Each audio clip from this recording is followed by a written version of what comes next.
Ladies and gentlemen, good evening. It is my hope and prayer that this video is going to find you guys in good health. Personally, I'm fine. Kisumu is fantastic.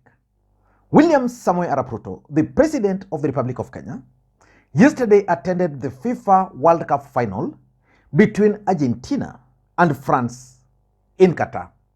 But William Ruto never shared anything about his presence in Qatar, although photos emerged online. But William Ruto made some tweets yesterday, and those tweets are actually causing a storm in the country. Let me just get some of the tweets he made. This is the first tweet I think William Ruto posted yesterday. He's saying, supporting the African team in the World Cup final. Good luck, Rachel and kids, as you support the other side. Remember to pay the bet. Either way, expecting fine football. Basically, William Ruto was with Team France, and Rachel and the kids were with Argentina. That's the only thing William Ruto posted yesterday, maybe while he was there. And that tweet, by this time, has already been quoted 274 times. It has been retweeted 1,589 times, and it has actually been liked 15,000 times, which is huge. Then later, after the match, this is what William Ruto posted.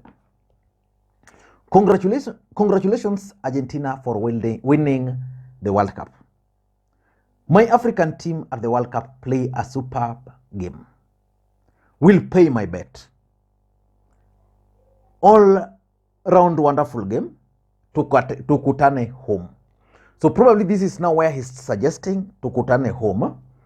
And in case he was outside the country, you can interpret tukutane home to mean welcome home in Kenya. Or maybe when assuming he was in Kenya, the way most people assumed, then tukutane home means either Karen or Sugoi for the bet. He's also emphasizing the bet because he introduced the bet in the first tweet. Now today, and this is the tweet which caused huge political storm.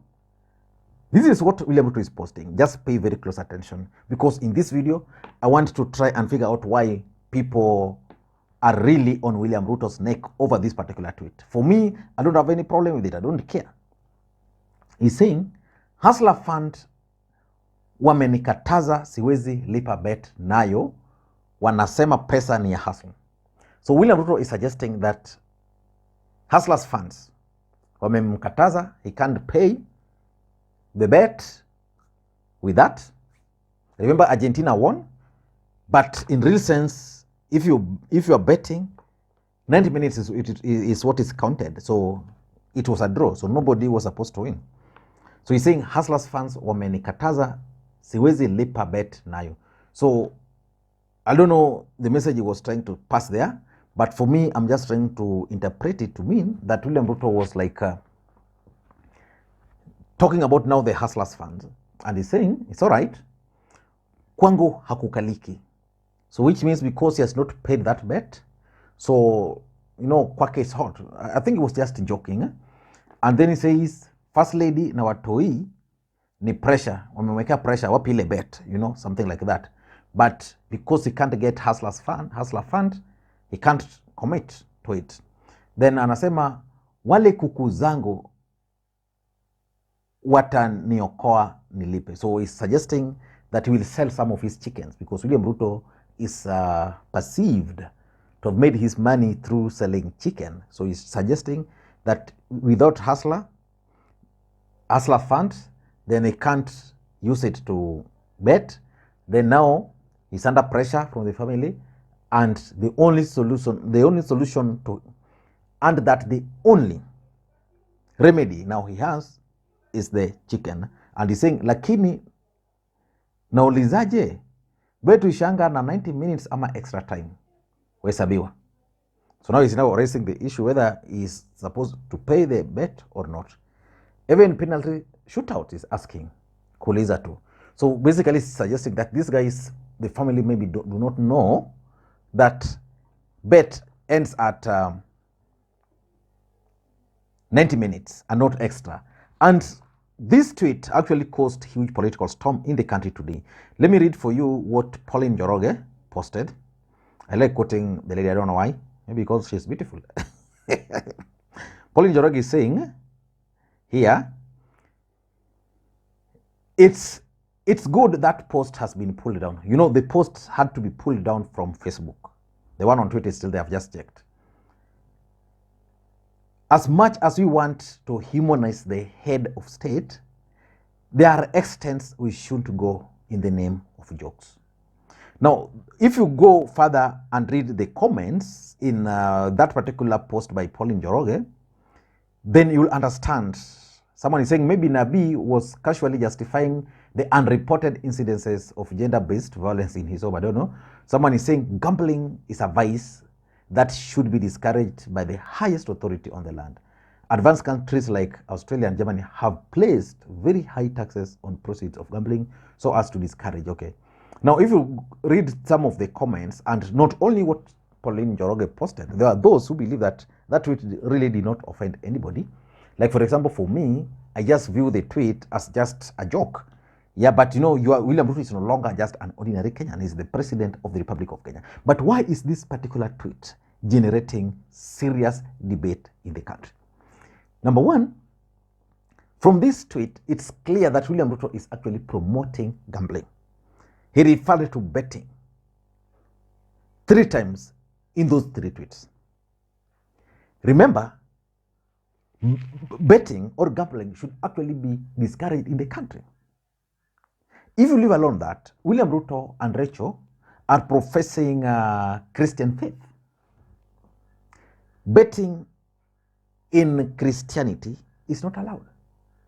So most Kenyans viewed William Ruto, especially those who are anti-gambling, as someone who was not trying to promote gambling using his office.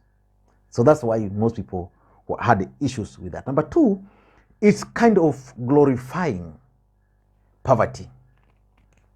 You know, William Ruto is kind of trying to identify himself with the poor. At the same time, unknown to him, is trying to mock the hustlers. That's why he's talking of the hustler fund, which cannot be used because the fund has refused to give them for betting. You know, majority of poor people in this country are actually betting. There are those who won yesterday. There are those who lost. People are counting their losses. There are those who said goal, maybe, probably something like that. So it's like Ruto is glorifying poverty from the street. And that's why majority of the people who even responded on his official tweet. If you open this tweet by Ruto, you'll realize that even the people on this particular tweet, people are like, what's this? Someone is suggesting that this account is being managed by people who are clueless. Someone is saying these tweets are not from Ruto. This is nonsense. Ruto should see this. You know, people are wondering who really tweeted this. But of course, I'm surprised that even Kenya Kwanza are questioning the person behind the tweets. These are issues which we've always raised. But it's kind of William Ruto was trying to glorify poverty. The other issue which is coming up from this tweet is that the tweets are not presidential. And I can challenge you to go to other presidents' pages and see the way they are tweeting, especially this particular tournament. It's totally different.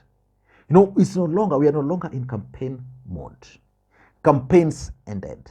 So which means William Ruto's tweets should be about the welfare of Kenyans, how he's addressing some of the issues and challenges Kenyans are facing.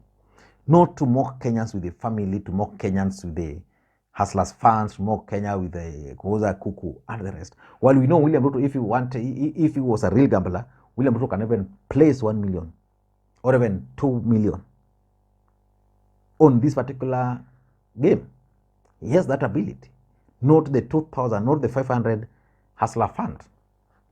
The other thing which is also coming here is that William Ruto is kind of accepting, and this is why Kenyans had issues, that Hustlers Fund is too small to do anything meaningful. That when you talk of Hustlers Fund, you can only talk of it in terms of betting. So William Ruto was sending a message to youths not to use Hustler Fund to bet. But the message which is coming out is that Hustlers Fund is actually too little to do any meaningful thing. The only thing it can do is betting. And lastly, the other thing which is also coming out clearly is that this William Ruto's account is actually in wrong hands. If it's not in wrong hands, the strategy which is applying, and in one of my videos I explained that William Ruto is trying to copy Donald Trump, his strategies. It's no longer tenable. He's now the president of the Republic of Kenya. And of course, clearly it shows that William Ruto is also clueless about betting. If you look at betting, what Ruto was suggesting is not betting. I don't know what you think. That's my take. Thank you guys, and may you have a good day. Bye-bye.